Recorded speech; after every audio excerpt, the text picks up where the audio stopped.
YouTube. Today I got Ford F-150 with a 2.7 liter EcoBoost engine, and I'm doing an alternator replacement. I started the job last night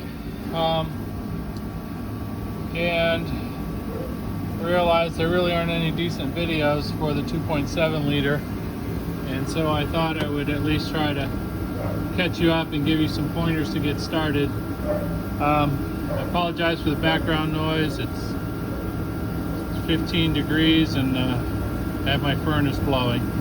But one of the first things I ran into was just the belt tensioner, trying to figure out that. So what you got to do is on the tensioner pulley, you just put a 15 millimeter nut or socket on that nut that's on the wheel. It has to rotate in the clockwise direction to relieve the pressure off the belt. So you just turn it like you're tightening that bolt, put it on there, give it a little pressure with a ratchet, and it will swing, and you can pull the belt off of the pulley to relieve the tension. You may want to make note of the routing of your belt beforehand. They can be a little bit confusing later on when you're trying to put it back together. The other thing that I found is there is no room to work with all of these turbocharger lines and everything in the engine. So what I found was helpful was to I removed the air cover,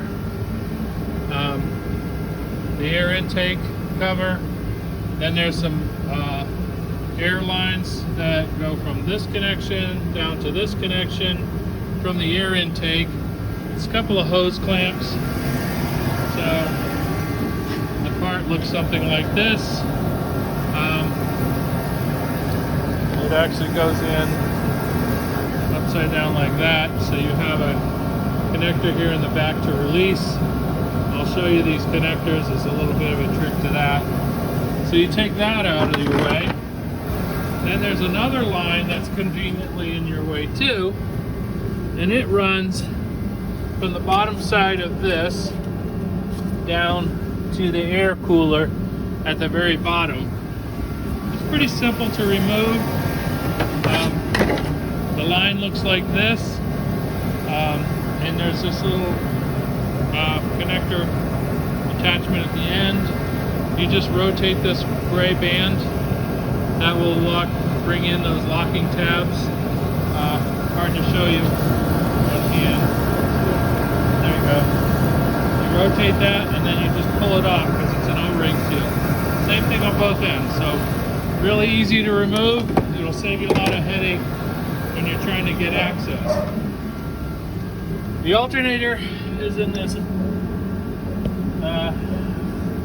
ugly spot way underneath here. There are other lines here. This is a cooling line here. I didn't want to drain my radiator to move, but there's plenty of flex in there. The other line that seems to be in the way is this one here. It's a rigid line. Goes from the turbocharger down to the cooler. I did not want to deal with that, so I'm working around it. What I did find is that once you get the alternator loose and everything, there's enough room to move this hose out and bring the alternator up through this little spot here underneath this air intake. Otherwise, there really isn't a good place to go down or any other direction to go in and out. The other thing is, when you're working with the alternator, you want to undo the alternator bolts first, drop the alternator, then disconnect your electrical. So there's your large cable that goes onto the charging bolt, and then there's a little clip-on connector too. The clip-on connector looks just like this one in the way that it works, and there's a locking tab here that you push in, and then look for this little hoop on the connector. That's where you push in. What I found is that you can actually slide a screwdriver in this gap between the hoop. Don't pry it or twist it, just slide it in there. It will depress this for you, and then you can just grab the connector with your hand and pull it off. So that's my best suggestion on those connectors there, to get those released and free. Couple of other things to know. Sorry, I gotta walk around the barn a little. So here's the alternators, my new one and my old one. This is the receiving connector. This particular alternator puts out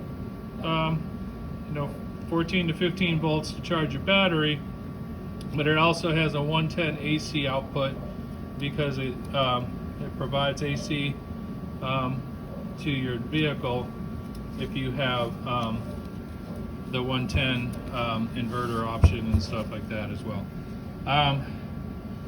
The alternator mounts on the side closest to the engine. There is a through bolt that goes through the bottom here on there, so you can remove that completely. It's a 15 millimeter bolt. Then there is another connection at the top. Unfortunately, it's not just a straight bolt. I'll show you that in a second, but you have to remove this as well.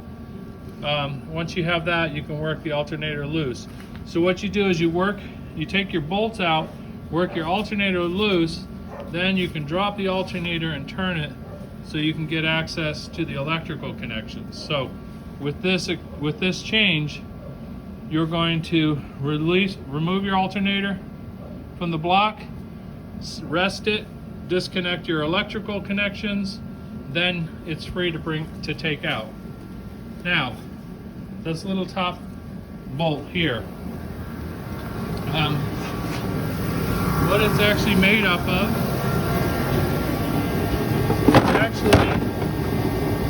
it's a small stud like this. This screws into, you have to take this, you put this through the top hole in your alternator.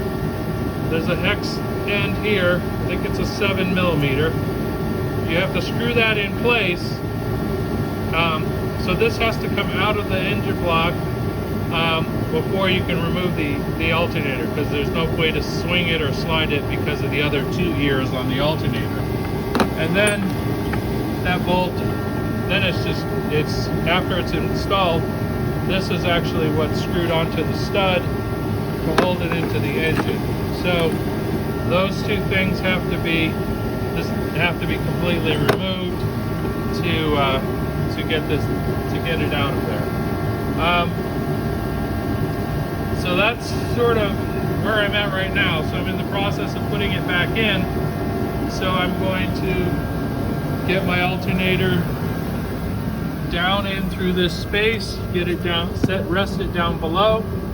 I'm going to hook up my electrical. Then it's going to be a bit of a struggle to try and align the alternator with those two bottom holes and the top stud, because I'm going to be doing it blind from the top with very little leverage. But I'll spare you that grief of watching me do it. I know a lot of people like to watch, but I just can't. I got to do things two-handed, and I don't have any place to set the phone. So anyways, I will do some more clips and update you as I go. But basically that's the approach that you have to take, and I hope it's useful for you. We'll be back.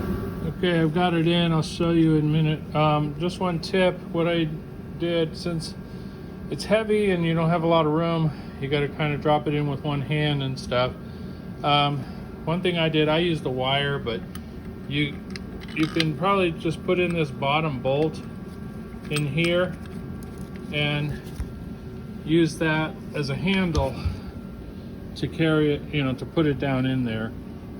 If you don't have enough room to get your fingers through here, then then a wire hoop or something like that will do the trick. So basically, I've got it in there. Go back here and take a look. There it is, sitting down there. I've connected my battery lead. That's a 13mm nut, and then I've clipped on that other connector there. Now the next trick is to mount it to, I'm going to try and put it on the bottom first, and you can see right where that cable is. Maybe you can. There is the bracket. There's the top one where the stud goes, but down below here, right where that cable is passing by it, is the mounting ear and the bolt hole that the lower flange goes through. So it has to straddle that. Sorry, I don't have good light. It has to straddle that and that flange there, and the bolt passes through that hole. So I'm going to try and put the bottom on first through there, and then swing it up and catch the top stud and put that in place. So that's going to be what I attempt. I'll let you know if I'm successful or if I had to do it a different way. Okay, that didn't go too bad. So basically, I put it in there, held it with one hand, slid that bottom bolt in to get it started. Then I ran in this stud into with the 7mm socket. I just run the stud in till it comes to, you feel it stop slightly. You don't have to tighten it because you're not tightening anything, and if you over tighten it, it may get in there. If you ever have to replace this again, you don't want it to break off or anything because it's corroded and it's in there too tight. So basically you just run it in until it stops, and then the next thing is you're going to put the nut on that, and that's what tightens and holds the alternator in place. So I'm going to do that, and then the next step is to route the belt and put the tensioner back on. Okay, I'm about to tighten the belt. I'll try to help you out a little in case you didn't watch earlier, but you took it off. But, so the belt goes around this. I don't know which kind of pump it is, an AC or water pump or something. It goes around that, down around the alternator, back up over this little idler pulley, down around the crank pulley. Then it's going to come up to the tensioner pulley, which has nothing on it right there. Then it goes over here. No way to see it. It goes here around the AC compressor. I think that's what that is. And then I can't see the lines. Anyways, around the AC compressor, over the top, underneath this top idler pulley, and then back over to this pulley. So basically what you gotta do is we're gonna put the ratchet on this on the nut there for this tensioner pulley. I am going to turn it in the counterclockwise, or I'm going to tighten it. So there's a little arrow on the casting there. I don't know if you can see it. It indicates the direction, but we're going to turn it in the tightening direction.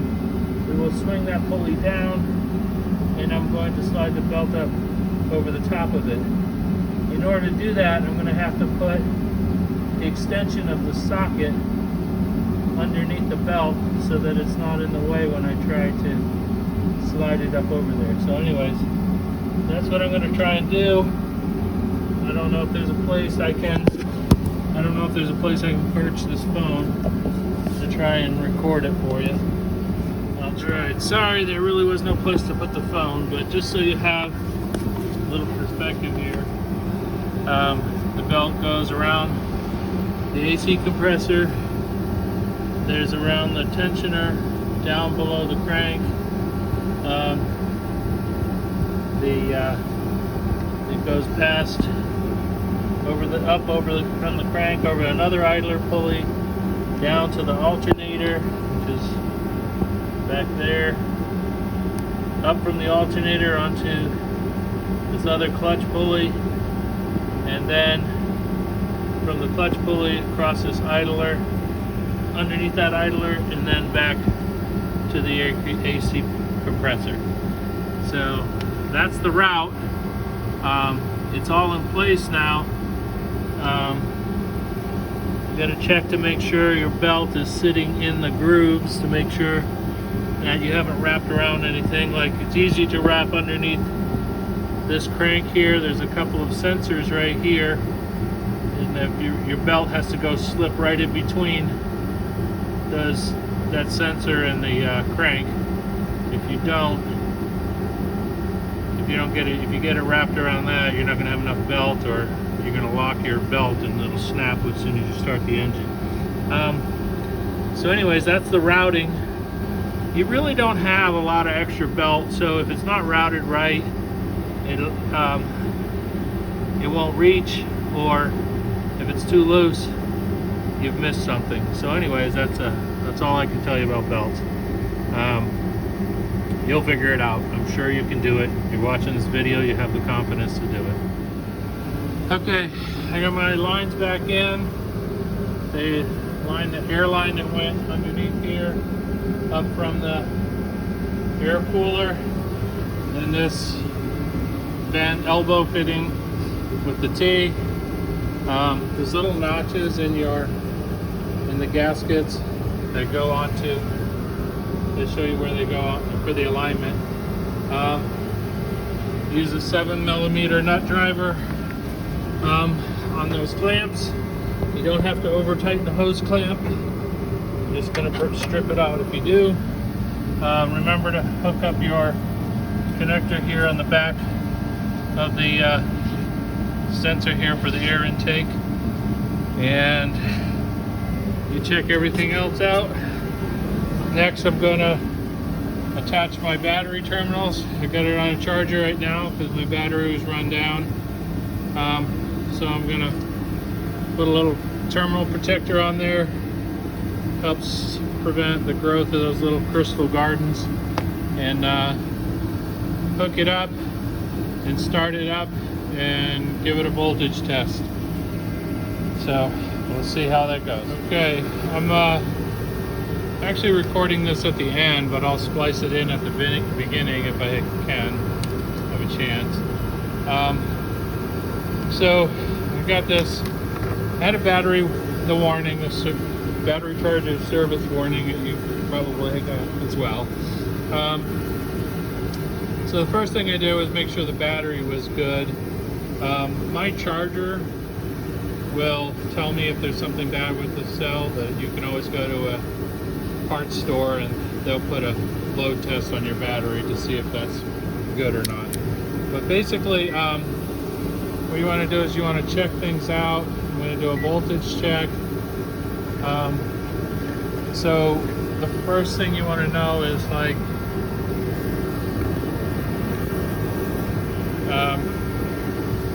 let's try to figure out how to do this with one hand.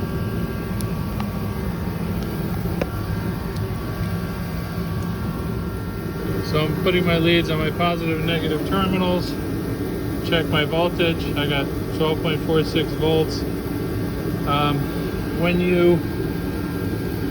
When you start up your vehicle and check the voltage, you should be getting 13 minimum, probably 13 to 15 volts. If you're not, then that's an indicator that your alternator is bad. More likely the regulator that's built into your alternator, but they don't sell you those parts anymore, so you have to replace the whole thing. I got mine alternator. I looked at AutoZone and they wanted like $600 for the alternator. I went online, I found it on Parts Geek and Rock Auto. Had them both. I think I paid around $240 with tax and everything. So shipping wasn't bad. It came in a few days. Fortunately, I didn't need my truck. So anyways, that's how you check that. I'm going to start up the vehicle now, do a voltage test, and hopefully after the replacement here, I've got more than 13 volts, or at least more than the 12.5 volts I've got in the battery already. So, and that'll be my indicator of charging. Okay, the truck is now running.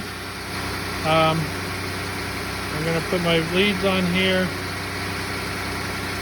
and we got 15 volts from the alternator. Sweet, that's what we're looking for. So 13 to 15 volts is indicating a good alternator output. So the alternator will now be charging the battery. If you're getting the same reading that you would have off the battery when it's not running, then you've got a bad alternator or something in that circuit. There are a couple other things you may want to check before you go and buy an alternator. There are relays, there's fusible links, and there is a fuse somewhere as well in that circuit. So you just may want to check your vehicle circuits to make sure that you're not losing something. But for me, I did a few checks. Other check I did was between the negative post and the engine block. If you don't have any ground leads to your engine block, then you're not getting a full ground from the alternator. Therefore, even if you have output on the alternator positive terminal, you're not going to actually get a complete circuit to your battery. So you have to have a good ground between your negative post on your terminal and your engine block, not just the chassis, because it's the engine block that the alternator is mounted to, and that's the engine block that is the alternator ground. So anyways, hope that helps you out a little bit. If you don't have this voltage while it's running, then you're going to have to, and you don't have a bad ground problem, you most likely have a bad alternator, and you need to go through the rest of this video to replace it. Good luck.